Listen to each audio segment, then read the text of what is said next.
What if the brightest smile on television was actually hiding a life built on pain, survival, and silent battles no audience ever saw?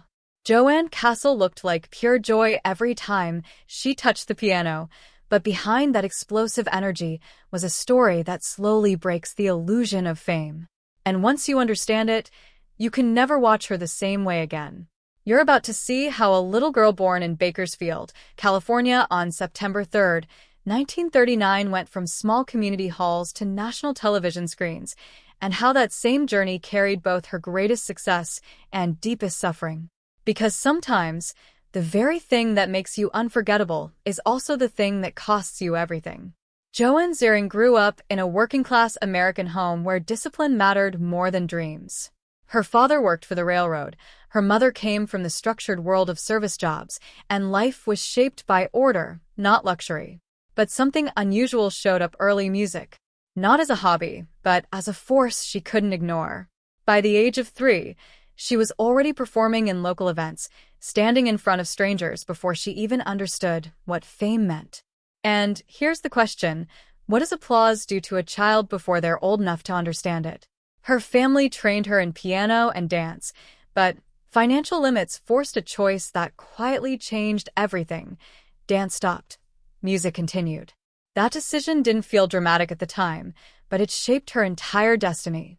Hours of classical training followed, especially ragtime pieces like Maple Leaf Rag, which she initially struggled with. Yet repetition turned struggle into instinct, and instinct into speed, something the world would later recognize as her signature fire. As a teenager, she was already performing in Ventura, then stepping into Las Vegas lounges where she wasn't even legally old enough to be there. Her mother had to pose as her sister, just so she could work. Imagine that for a moment. While other kids worried about school dances, she was learning how to survive under casino lights and cigarette smoke. That's not childhood. That's preparation for a life lived too fast. By the late 1950s, she sent a demo to the Lawrence Welk Show. And that single step changed everything. When she first appeared on television, she didn't blend in. She disrupted the calm order of the program with pure kinetic energy.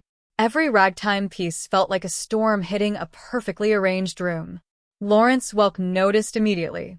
When pianist Big Tiny Little left, Joanne stepped in, and suddenly she was no longer a background performer. She was seen in millions of living rooms every week. But fame has a strange habit. It freezes people in time. Joanne became the honky-tonk girl at the piano, and audiences wanted only that version of her. Meanwhile, America was changing outside the studio. Rock music was rising. Youth culture was rebelling. And slowly, her world of controlled television charm began to feel like a cage wrapped in applause. When she left the show in 1969 after nearly a decade, it wasn't just a career move. It was an escape from an identity she could no longer outgrow. What followed were quieter years, smaller stages, nostalgia tours, and a life far from the national spotlight she once commanded. Her story reminds you of something uncomfortable but real. Sometimes success doesn't disappear because you fail, it disappears because you outgrow the role the world wrote for you. Joanne Castle didn't just play the piano. She fought to remain herself inside a character millions of people believed was the whole truth.